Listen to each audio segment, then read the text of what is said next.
Bueno, ¿cómo están? Bienvenidos. Estamos en un nuevo programa de Sin Mochila para poder estudiar lo que son las doctrinas bíblicas y hoy día, bueno, estamos con Jorge.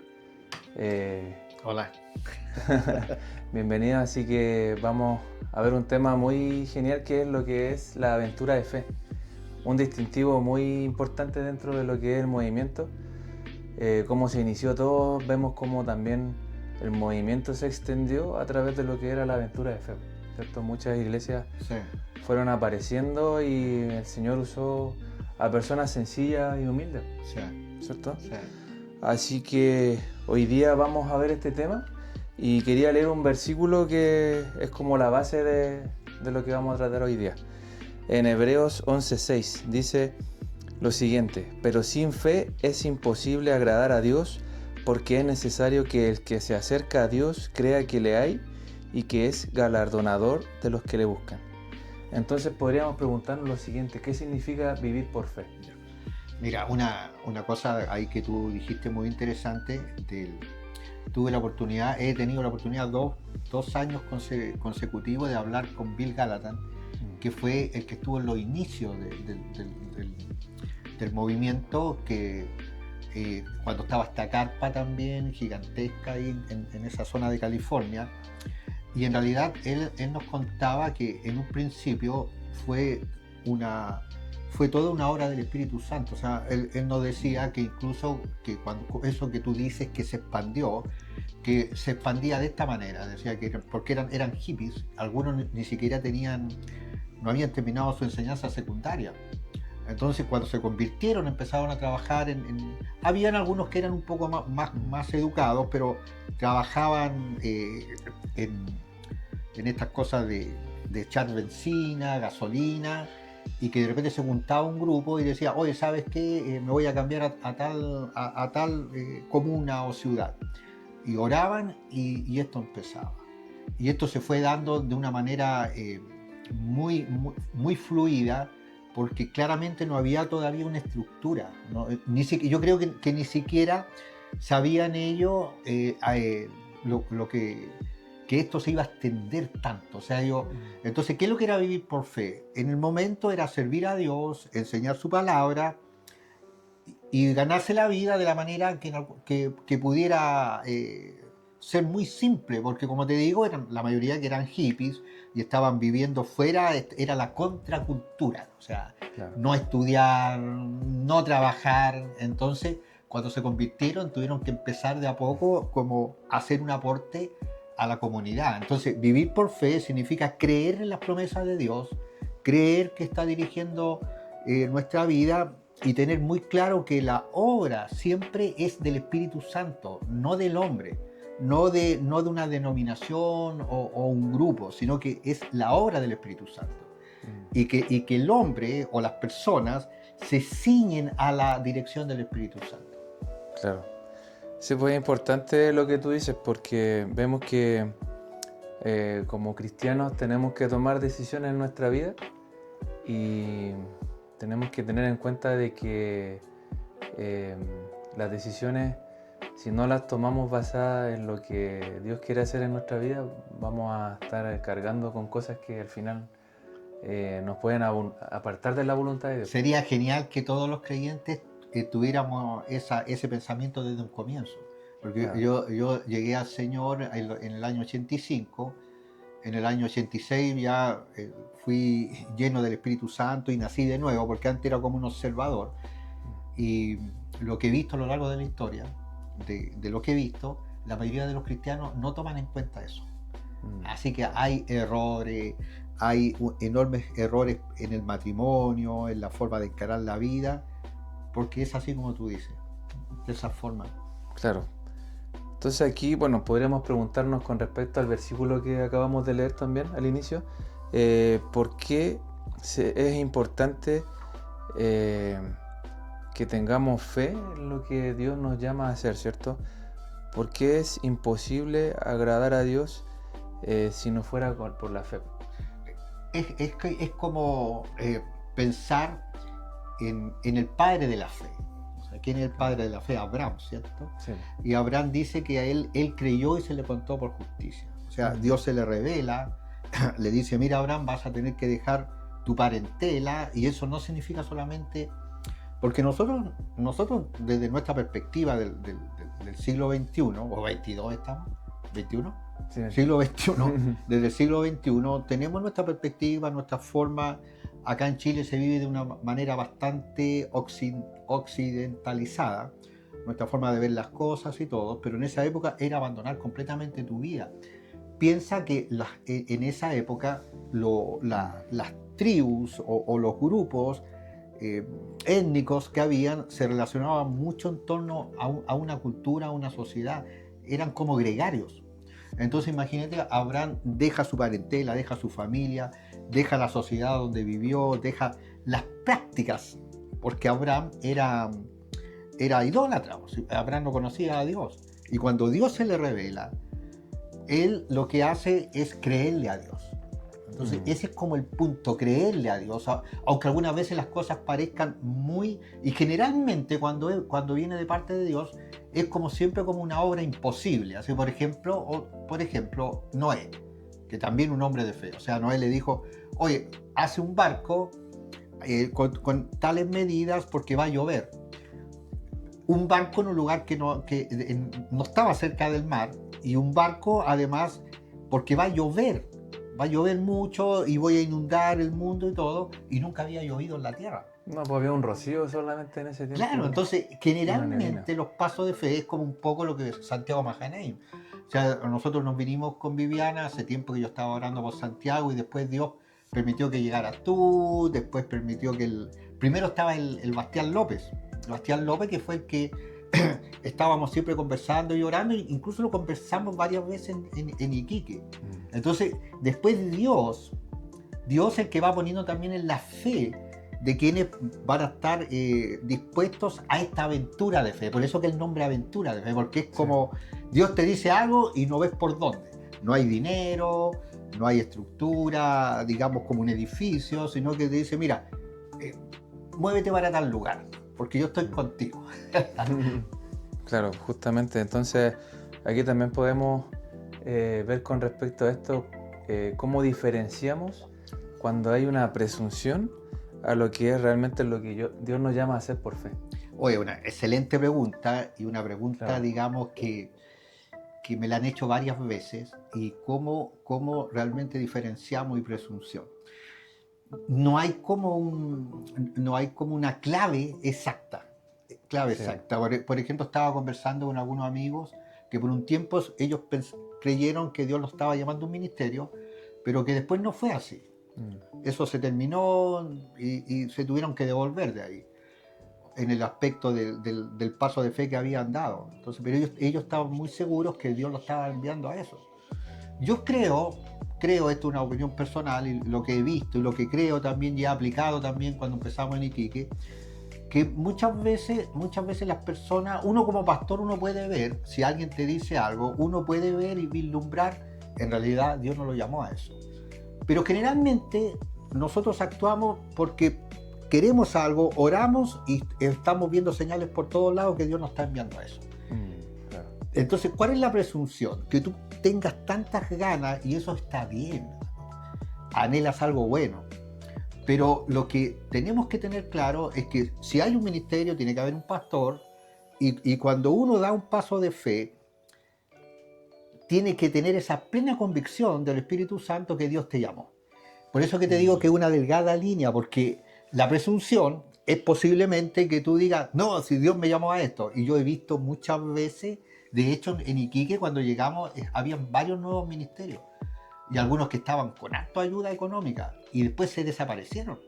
Yo recuerdo un pastor que era de La Viña, y que me dijo, no, la verdad es que acá no resultó, este es un lugar muy difícil, dijo, y que ahí que significa sueño, y acá es como hay potestad y cosas así, y se devolvieron, ¿no? Se acabó. Entonces, esa delgada línea, porque si tú tienes una plena convicción y además una buena instrucción del ministerio, porque si tú estás bien instruido en el ministerio, tú vas a poder darte cuenta si Dios te llamó o no a eso. Yo recuerdo hace como 2 años que teníamos un grupo pequeño en otra ciudad, y yo les pregunté a ellos si estarían dispuestos a hacerse cargo de empezar un ministerio ahí. No necesariamente que ellos iban a ser los pastores, y ellos me contestaron que no. ¿Por qué? Porque ellos se dieron cuenta de que no estaban llamados a eso. Entonces eso, tener una plena convicción. Y si te equivocaste, a lo mejor esto no es muy políticamente correcto, devuélvete. Cuando te digo devuélvete, devuélvete del paso de fe. O sea, no estoy diciendo que te devuelvas necesariamente a la misma iglesia donde estabas, pero devuélvete a Cristo. O sea, no pienses que es un fracaso. Por último, tú tomaste el riesgo. Sí, pues eso podríamos como concluir, ¿cierto? O sea, uno da un paso de fe y uno está en la disposición de que Dios obre, pero si no es la dirección, lo que estaba siendo lo que nosotros pensábamos quizás por nuestra propia cuenta, en humildad tenemos que retroceder. Mira, y eso también como uno de los tips que tenemos como Santiago Mahanaim, y que teníamos en Iquique también ese tip, de gracia sobre gracia. ¿Qué significa? Que la persona que se atrevió y fracasó, no destruirla, no marginarla, no echarle en cara lo que hizo, sino que acogerla y decir, bueno, no ha pasado nada, por lo menos te atreviste. Claro. Sí, pues en tu caso, Jorge, ¿cómo fue que Dios te llamó a lo que es el pastorado? Porque tú muy bien dijiste que uno puede anhelar, como dice la palabra, el que anhela obispado, buena cosa desea. Sí. Pero también la palabra dice que no se hagan muchos maestros porque mayor condenación tendrán. Que ese versículo, Felipe, es muy interesante. Mira, yo la verdad es que cuando yo empecé a asistir a Calvary Chapel en el lugar donde yo vivía, en el barrio donde yo vivía, empecé un pequeño estudio de Calvary Chapel en el año 1985. Y yo en realidad llegué a Calvary Chapel porque la iglesia donde estaba se dividió. Ahora, yo, nuevo creyente, no tenía idea de lo que era el mundo evangélico, no tenía ningún familiar evangélico, ningún tío, porque después me encontré que muchos de los pastores y personas que servían, que tenían un tío que era pastor, que el hermano era pastor, que el abuelito fue pastor, que sirvió en la iglesia, y no tenía nada de eso. De hecho, lo único que yo supe de lo que era algo de la iglesia evangélica es que mi mamá tenía una señora que le cosía y usaba un moño y se llamaba Felisa. Y yo recuerdo porque tenía una cara muy dulce. Y me acuerdo que mi mamá me dijo, ella es evangélica. Es lo único que sabía. Entonces, cuando empecé a asistir a Calvary Chapel, fue porque la iglesia donde estaba se dividió, pero se pelearon de una forma terrible. De hecho, mucha gente no apareció nunca más en ninguna iglesia. Pero yo, como estaba convertido, quedé ahí y empecé a ir a una iglesia pentecostal, a una asamblea de Dios, y me encontré con este estudio bíblico ahí en este barrio de Viña que se llama Canal Vigle. Y fue una cosa muy genial porque en un principio este pastor Luis Espinosa tenía muy clara la visión de Calvary Chapel. Y recuerdo que a su casa llegó una vez Raúl Riz, Alejandro Alonso, que era un músico, Antonio Lozano, que era un músico, y llegó gente en medio de un living, y recuerdo una vez a Alejandro Alonso con su esposa haciendo la alabanza y después haciendo un estudio bíblico. Y esa idea, este concepto nuevo, que era el movimiento de Calvary Chapel, para mí fue una explosión. Al principio me preguntaba cosas, porque se hicieron los primeros conciertos de rock y yo estaba en un lugar donde decían que el rock era del diablo. Entonces me preguntaba cosas. ¿Será esto de Dios? Bueno, nuevamente orando y pensando. Además, ver que la gente no era tradicional para vestirse. Esto hoy en día no pasa. Claro. Pero 30 años atrás, 40 pasaba. O sea, el cristiano tenía que verse de cierta forma. Entonces, él me dio como la claridad de poder crecer y desarrollarme. Y fíjate que yo casi por 8 años, yo siempre pensé que iba a ser un ayudante. Y lo acepté. O sea, yo dije, siempre yo voy a ser el segundo. Porque en ese entonces se hablaba mucho del segundo. Así como Pastor Chuck tenía a Romain, entonces se hablaba del segundo. Yo fui el segundo y después continué siendo el segundo. E incluso si en algún momento yo tenía como un deseo de salir de Chile y empezar alguna capilla, pero me frenaba al pensar que yo era el segundo. Hasta que ahí se unen los hilos. en el año 93, pero antes, pues ya por el año 91, yo ya con mi esposa habíamos pensado en irnos al norte de Chile. Y este fue mi pensamiento, no quiero ayuda, porque si fracaso no quiero tener como esa carga, porque yo vi también en Iquique varios pastores que los enviaban de Santiago, pero después los presionaban que no había gente, que por qué no crecía la iglesia. Entonces yo Mm, dije, voy, y si funciona, gloria a Dios, y si no funciona, bueno, ahí veré, a lo mejor me congrego allá, a lo mejor me devuelvo, claro. pero cuando llegué allá, Dios me fue confirmando, confirmando, confirmando. Sí, pues incluso, bueno, también lo vemos en el testimonio de Chuck Smith, que él también tuvo que trabajar un tiempo, varios años, ¿cierto? Sostenerse por su trabajo en cosas que hacía, eh, Él no, decía que tenía mucha habilidad en los negocios. claro, Sí, sí. claro, y le pedía a Dios que lo usara como empresario para sostener algún Sí, ministerio. él tenía eso. Yo recuerdo que cuando empezaron recién a llegar los libros de Chuck y más enseñanza de lo que significaba el ministerio en general, porque antes todo estaba en inglés, en Mm, inglés. claro. Entonces teníamos, de hecho yo me fui, cuando me fui tenía clara la visión de Calvary, pero me fui con 3 hojas donde resumía todo el ministerio y visión de lo que era Calvary y de lo que Dios me estaba llamando a hacer a mí, que es lo mismo que me está llamando a hacer ahora. Enseñar, pasar una visión que Dios te da, una visión que Dios te da, mira lo que estoy diciendo, basada en una forma de ministerio, Mm, y que fuera algo muy abierto. Por eso que nuestro ministerio de Santiago Majanaín y el ministerio que Dios me llamó nunca ha sido un ministerio de controlar y nunca ha sido en torno a personas, mm, ni, claro. ni, ni tampoco en torno a mí como pastor. O sea, eso fue algo que me lo enseñó Luis Espinosa porque él tenía muy claro el concepto ese. Nosotros vemos en la actualidad que una de las cosas que está pasando es que los ministerios están alrededor de personas. O sea, hay Mm, como personas que son como los especiales que Dios los llamó y el liderazgo tiene que simplemente funcionar en torno a las personas. O sea, tú estás sirviendo al hombre o incluso algunas veces a una mujer, que es una cosa que nosotros, ujú, uno podría decir en qué parte de la escritura está eso. Pero ese concepto de que el ministerio es algo donde Cristo es el centro y la gracia de Dios está siempre presente. Yo lo aprendí de Luis Espinosa, quien comenzó el ministerio de Calvary Chapel en Viña. claro. Entonces, ahí también podemos ver que hay ejemplos en la Biblia donde se ven aventuras de fe también, ¿cierto? Claro, y Sí, de po. hecho, el Luis estuvo mucho tiempo, fue cuando venía Raúl a Chile, fue alguien que tuvo mucha relación con Raúl y con Lindy Mann también, que empezó acá. Entonces, él pudo darse cuenta bien que todavía en esa época era muy fresco todo, todavía muy clásico de cómo fue el inicio. Claro. Sí, pues y dentro de ejemplos que podemos notar, por ejemplo, Jonatán y su escudero, vemos ahí que Jonatán mismo dice que cuando tenía que subir, ¿cierto?, a pelear eh, contra los filisteos, dice, quizás Dios quiera obrar con nosotros. Él también tomó un paso ahí de fe, po. Pero viste qué interesante eso, quizás Dios.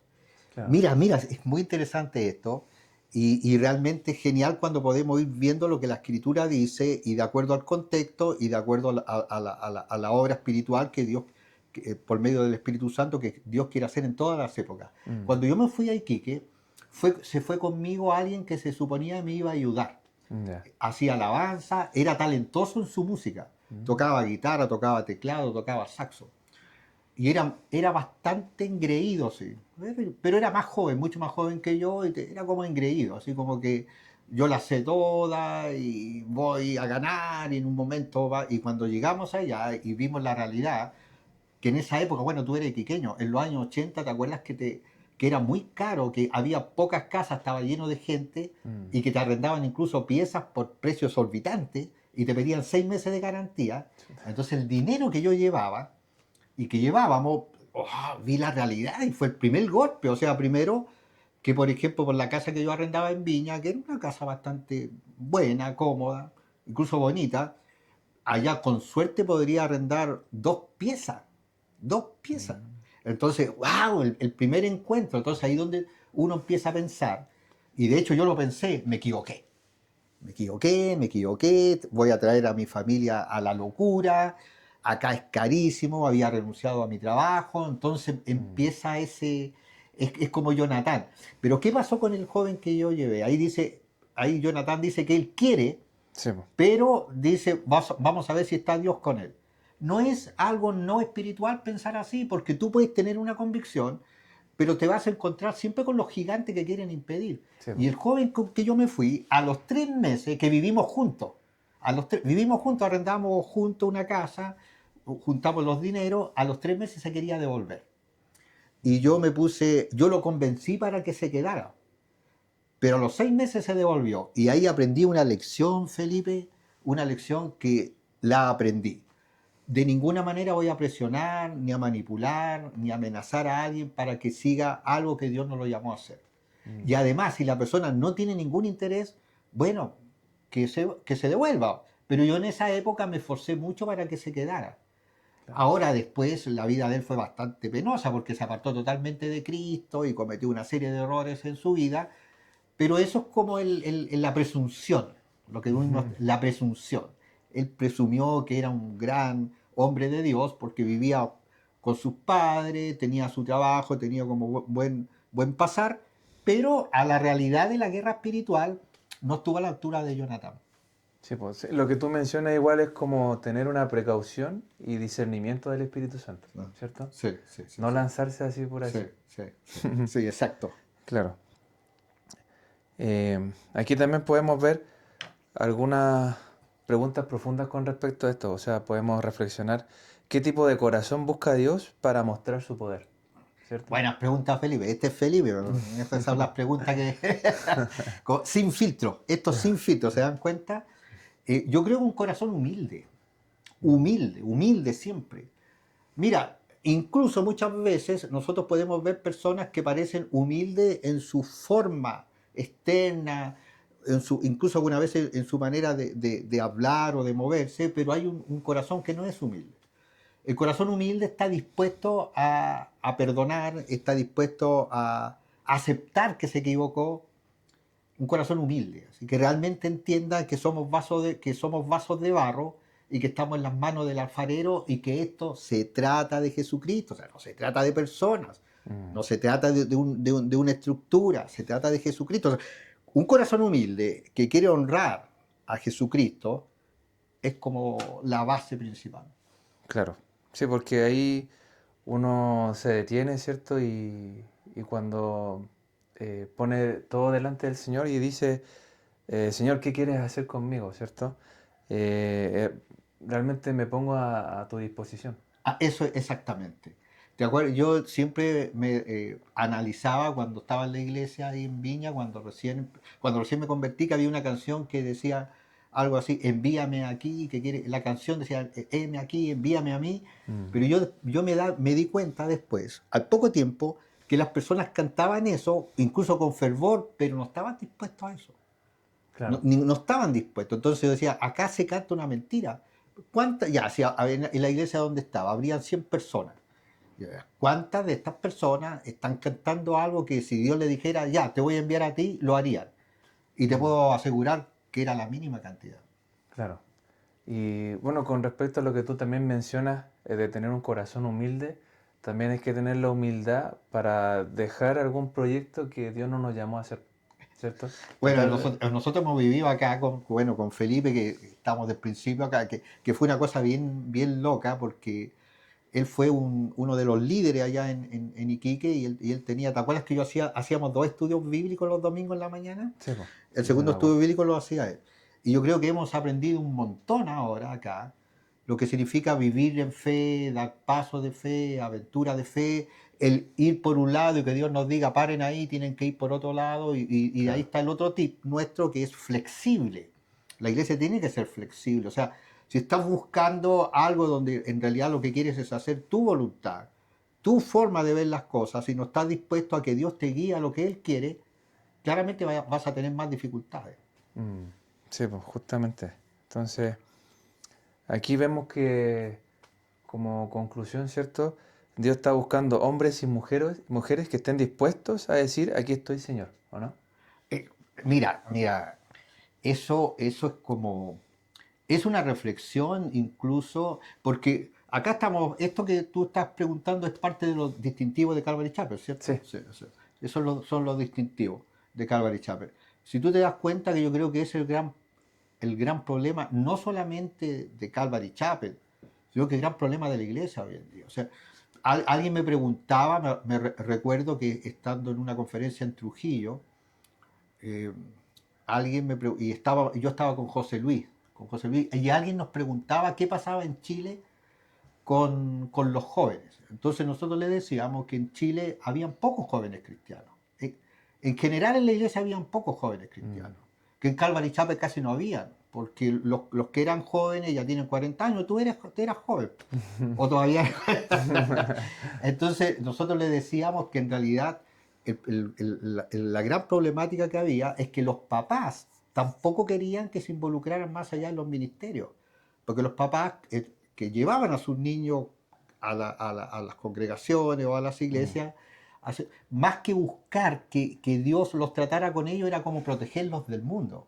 Pero después ellos estaban pensando en qué van a trabajar, la profesión, y eso no es malo en sí, claro. pero se cargaba el desbalanceado para allá y ningún papá veía como opción entrar y que su hijo se empezara a servir en una iglesia, que trabajara en cualquier trabajo, no lo veían. Entonces hubo ese como decaimiento en la iglesia en general en Chile, pero eso está pasando en todas partes también. Y Claro. fíjate que los lugares donde la gente está más dispuesta a arriesgar es las personas que tienen menos como, por ejemplo, hay mucha gente de Venezuela que ha salido y que están sirviendo al Señor.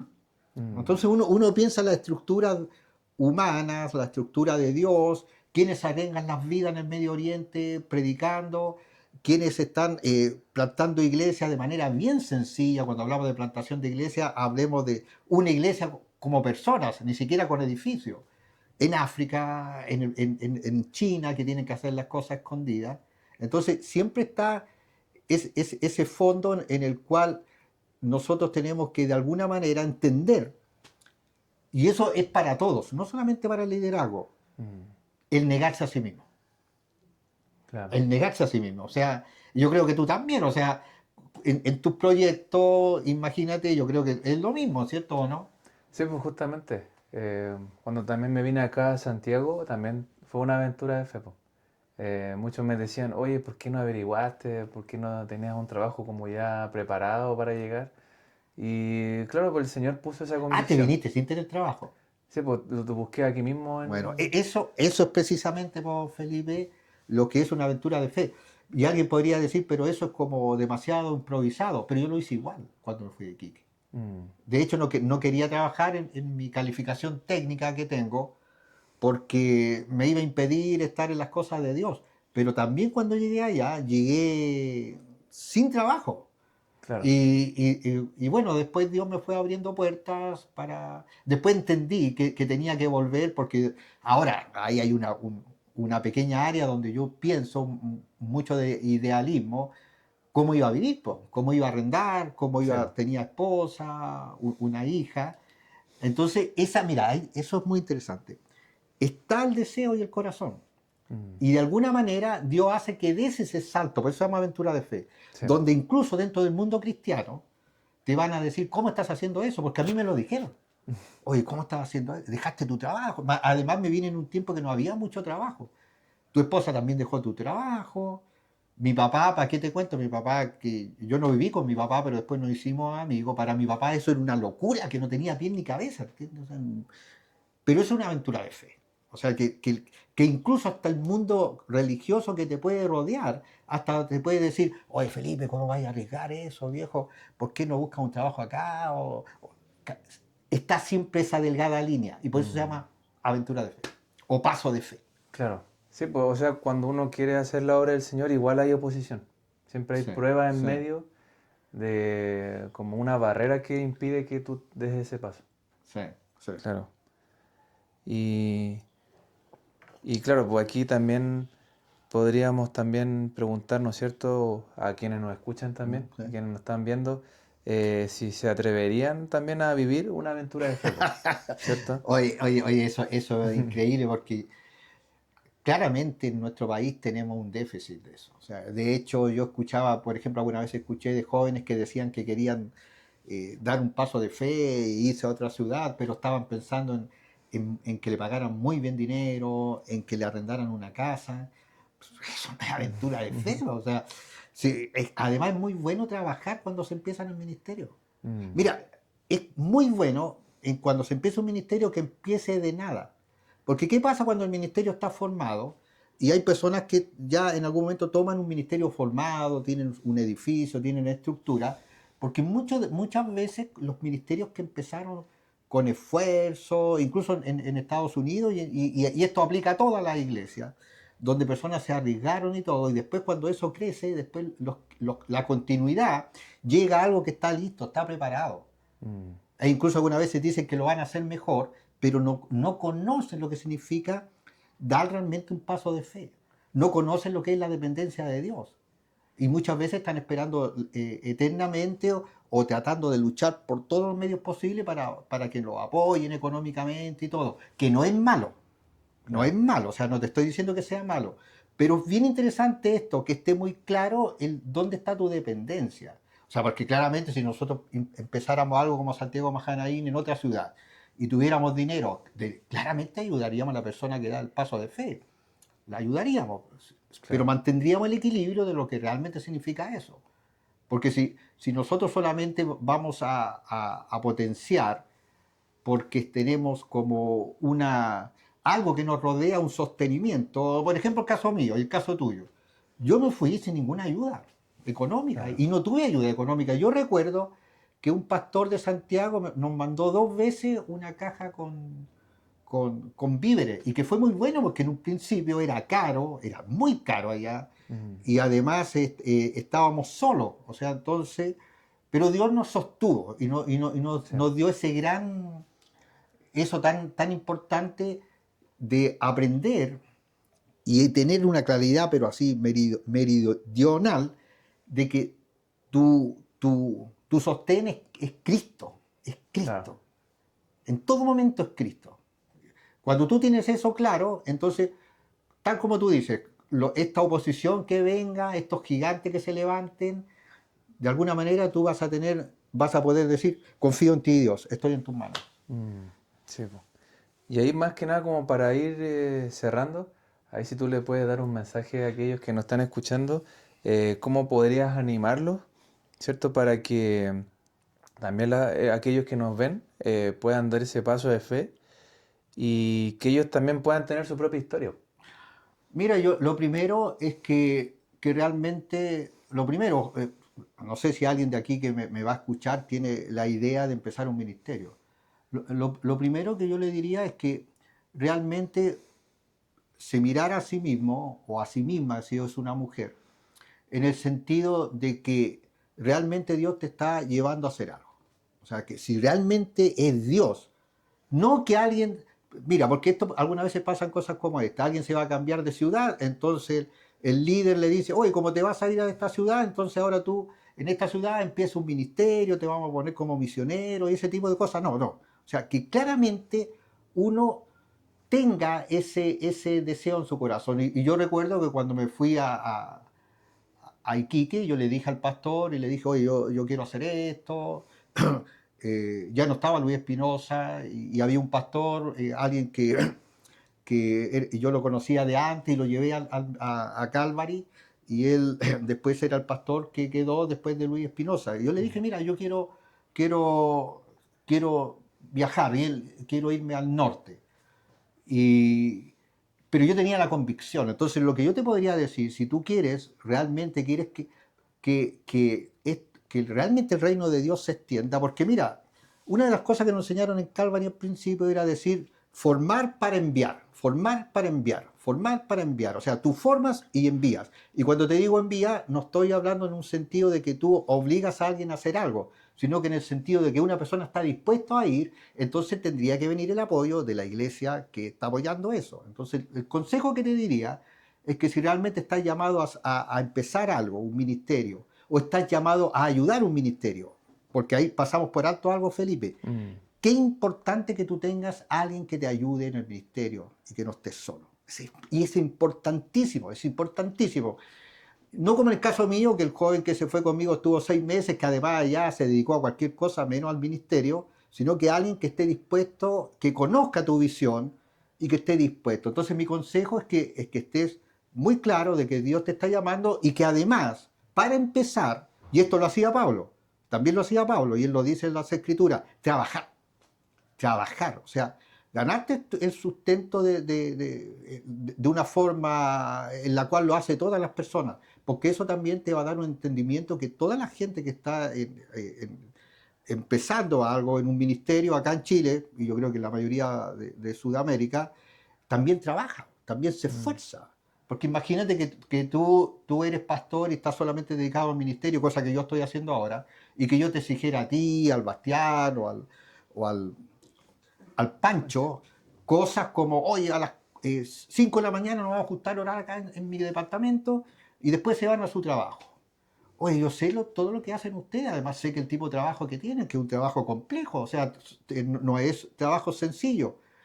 Ahora, todo trabajo es para honra, pero que tú tenés la claridad de eso también, de que tú ver el entorno donde estás. Por ejemplo, yo llegué a Iquique, y la cultura en Iquique era totalmente diferente a la cultura que yo traía de Viña del Mar. Entonces, tú tienes que ver cómo son las situaciones, cómo son las personas y poner eso en las manos de Dios. Señor, dame sabiduría. Pero el consejo sería este: estar dispuesto a trabajar, estar dispuesto a lo mejor estar 5 años con 5 personas, porque también lo que vimos varias veces, y yo creo, no sé si se dará ahora, es que las personas querían empezar un ministerio y pensaban, en 2 años vamos a ser 100 y nos vamos a sacar fotos y todos nos van a mirar. Y eso no. Eso no es un llamado a un ministerio. El llamado a un ministerio generalmente es casi anónimo. Claro. Es casi anónimo, o sea, porque ¿quién va a querer mostrar un estudio bíblico donde hay 4 personas? De hecho, tengo un amigo en Perú que empezó un ministerio ahora. Fernando se llama.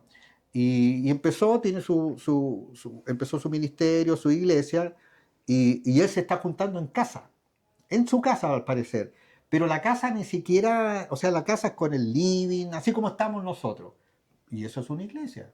Entonces alguien me podría decir, pero bueno, ¿cómo una iglesia en una casa? ¿Cómo eran las iglesias al comienzo? Eran en casa. Hay una tendencia actual de que realmente las iglesias deben ser grupos que se conozcan y que tengan una visión clara, porque imagínate una cosa así, y yo esto lo escuché de un pastor americano, decía que él tenía una iglesia, mega iglesia, pero no conocía a nadie de la iglesia, ni siquiera sabía si había personas que tenían dones, porque las personas eran como espectadores. Entonces mi consejo, que estés claro que Dios te está llamando, y que esté dispuesto a dar los pasos de fe, lo que se va a significar, sin duda, en un principio, bastantes limitaciones. Sí, pues así que animarlo a eso, pues, amigo, amiga que nos escuchas, que Dios no busca expertos, sino que busca corazones dispuestos. Sí, mira, perdona que el último detalle. Yo he escuchado ahora que hay personas que dicen que hay que tener 6 años de instituto bíblico, 5 años de griego, incluso otros psicología, y recién el pastor puede hacer. No es así. O sea, Claro. Dios te llama, claramente es bueno estudiar en un instituto bíblico o en una universidad bíblica, claramente eso no es malo, pero el llamado viene de parte de Dios. Eso es lo primero, el llamado viene de parte de Dios, y después cuando el llamado está en tu corazón ardiendo, como dice un profeta que decía, tú vas a dar el paso de fe. Sí, pues así que eso, compártelo y le puede servir a otra persona. Y nos estamos viendo en un nuevo episodio. Eso, Que estén bien, cuídense. bendiciones. Chao. Chao, chao.